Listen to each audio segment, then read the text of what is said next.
ఉగ్రవాదంపై తమ గళాన్ని మరింత బలంగా వినిపించేందుకు ఈ విషయంలో భారత్ దృఢ వైఖరిని ప్రపంచానికి చాటి చెప్పేందుకు భారత పార్లమెంట్ సభ్యుల అఖిలపక్ష బృందం అమెరికా ఖండ దేశాల పర్యటనకు శ్రీకారం చుట్టింది. శాంతియాత్రగా పేర్కొంటున్న ఈ పర్యటనకు కాంగ్రెస్ సీనియర్ నేత శశి థరూర్ నాయకత్వం వహిస్తున్నారు. ఉగ్రవాదం విషయంలో తాము ఎట్టి పరిస్థితుల్లోనూ మౌనంగా ఉండబోమని, దానికి తలొగ్గే ప్రసక్తే లేదని ప్రపంచానికి స్పష్టం చేయడమే ఈ యాత్ర ప్రధాన లక్ష్యమని థరూర్ వెల్లడించారు.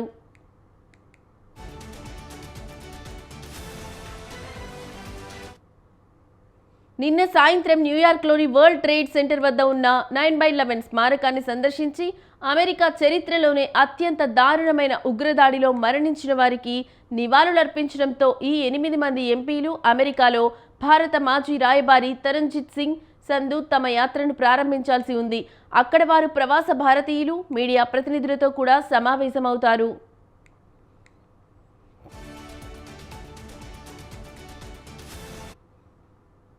ఈ బృందంలో శశి థరూర్తో పాటు లోక్ జనశక్తి పార్టీ నుంచి శాంభవి, జార్ఖండ్ ముక్తి మోర్చాకు చెందిన సర్ఫరాజ్ అహ్మద్, శివసేన నేత మిలింద్ మురళీ దేవ్రా ఉన్నారు. అలాగే భారతీయ జనతా పార్టీ నుంచి శశాంక్ మణి త్రిపాఠి, భువనేశ్వర్ కలిత, తేజస్వి సూర్య, జాతీయ ప్రజాస్వామ్య కూటమి భాగస్వామ్య పక్షమైన టీడీపీ పార్టీ నుంచి జీఎం హరీష్ బాలయోగి ఈ ప్రతినిధి బృందంలో సభ్యులుగా ఉన్నారు.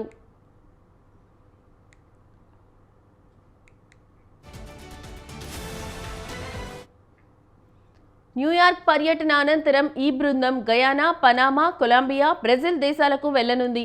ఆ తర్వాత తిరిగి అమెరికాకు వచ్చి అక్కడి నాయకులు, చట్టసభ సభ్యులు, ప్రజాభిప్రాయాన్ని ప్రభావితం చేసే కీలక వ్యక్తులతో సమావేశాలు నిర్వహించనున్నారు. దేశం తరఫున మాట్లాడేందుకు, దేశం అత్యంత క్రూరమైన రీతిలో ఉగ్రవాదుల దాడికి గురైన భయంకరమైన సంక్షోభం గురించి వివరించేందుకే తాము వెళ్తున్నామని భారత్ నుంచి బయలుదేరే ముందు శశి థరూర్ తెలిపారు. దేశం తరఫున భారత్ ప్రతిస్పందన గురించి స్పష్టంగా, దృఢంగా మాట్లాడాల్సిన అవసరం ఉందన్నారు. ఉగ్రవాదం కారణంగా తాము మౌనంగా ఉండబోమనే సందేశాన్ని ప్రపంచానికి ఇవ్వాలని ఆయన నొక్కి చెప్పారు.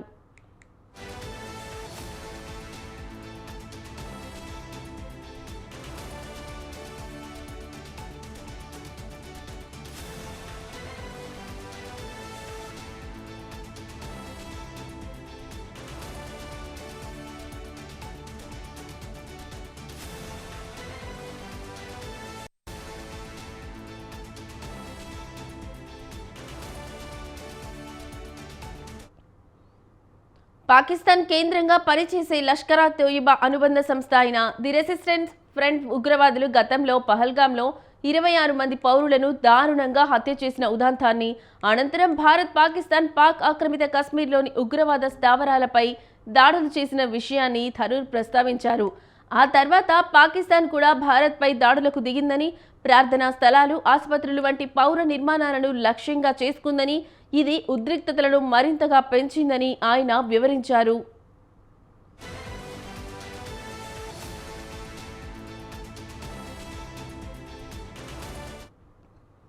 వరల్డ్ ట్రేడ్ సెంటర్ స్మారకం వద్ద యాత్రను ప్రారంభించడం ద్వారా ప్రపంచం ఈ వాస్తవాలను చూడకుండా పక్కకు తప్పుకోవద్దని తాము కోరుకుంటున్నామని చెప్పారు.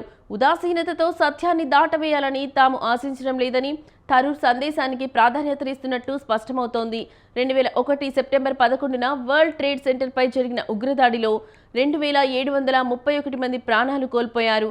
ఈ దాడికి పాల్పడిన ఆల్ ఖైదా నాయకుడు ఒసామా బిన్ లాడెన్కు పాకిస్తాన్ ప్రభుత్వం ఆశ్రయం కల్పించి రక్షణగా నిలిచిందని, చివరకు అమెరికా నేవీకి చెందిన ఎలైట్ సీల్స్ యూనిట్ అబొట్టాబాద్లో అతన్ని మట్టుబెట్టిందని కూడా ఈ సందర్భంగా గుర్తు చేసుకోవాలి అని థరూర్ అన్నారు.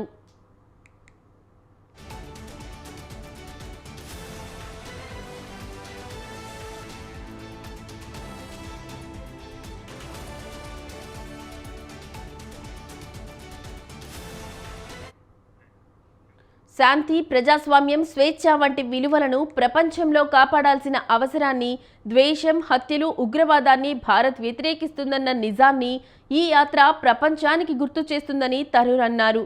ఉగ్రవాదంపై పోరాటంలో భారత్ ఐక్యంగా ఉందని ఈ అఖిలపక్ష పర్యటన చాటుతోంది.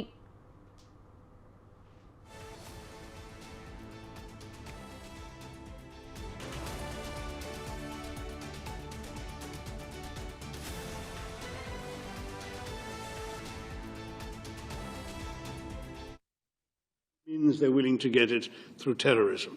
That is not acceptable to us, and that's really the message that we are here to give all of us, all of you in this country and elsewhere.